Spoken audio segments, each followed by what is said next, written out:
Grave sites are quiet, but silence takes on a different texture when a space is entirely devoid of the living.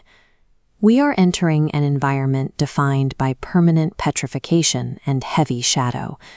This is the landscape constructed by Michael E. Cantrall in his poem She Had Nothing More to Say.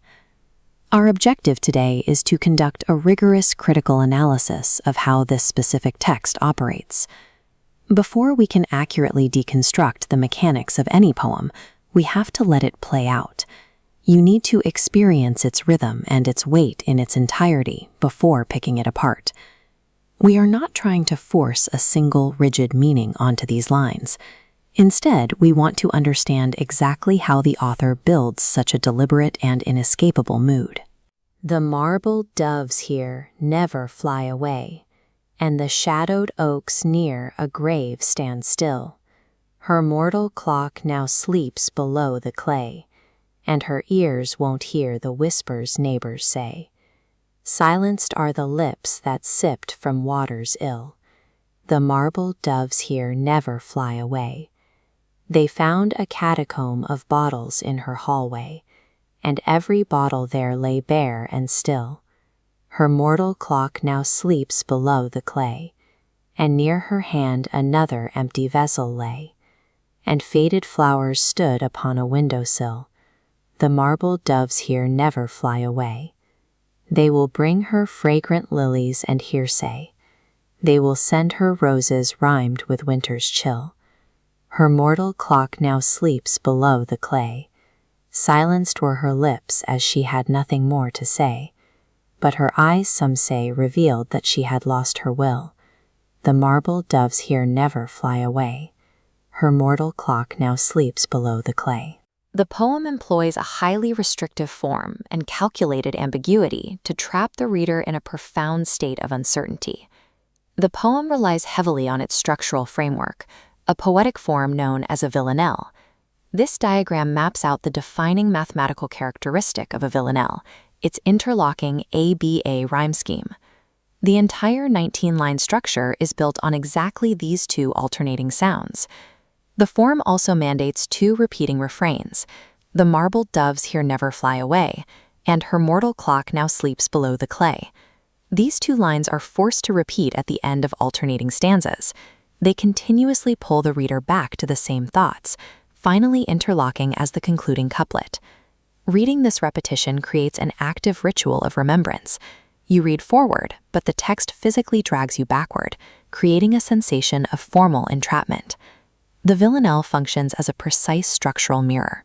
Its looping verses recreate the permanent stasis of the grave, returning to the same unmoving earth.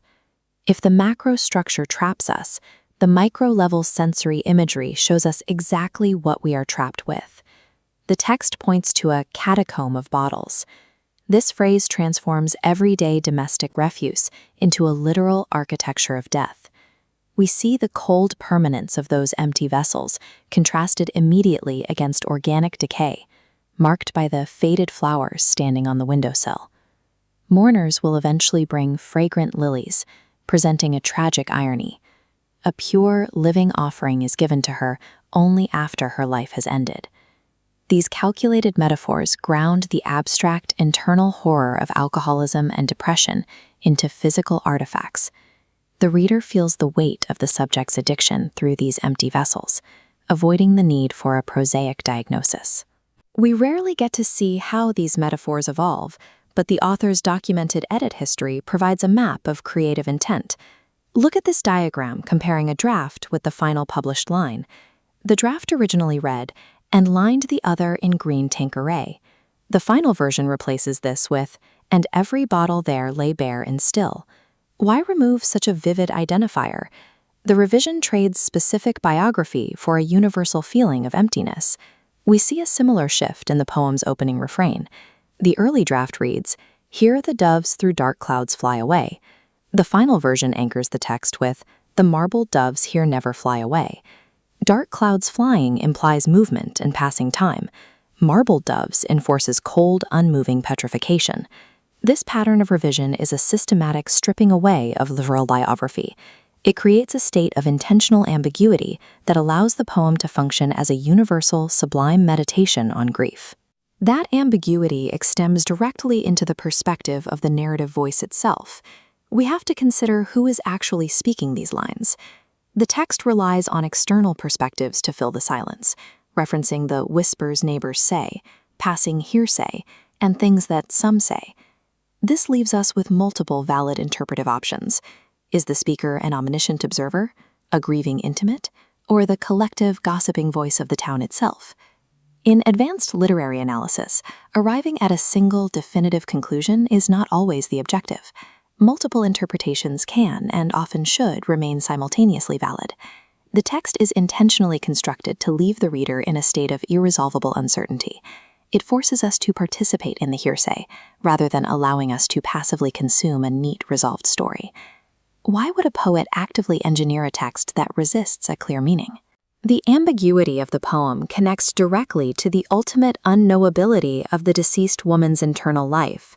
We are left with the finality of her silenced lips. No matter how much we analyze the artifacts left behind in the hallway, she has nothing more to say.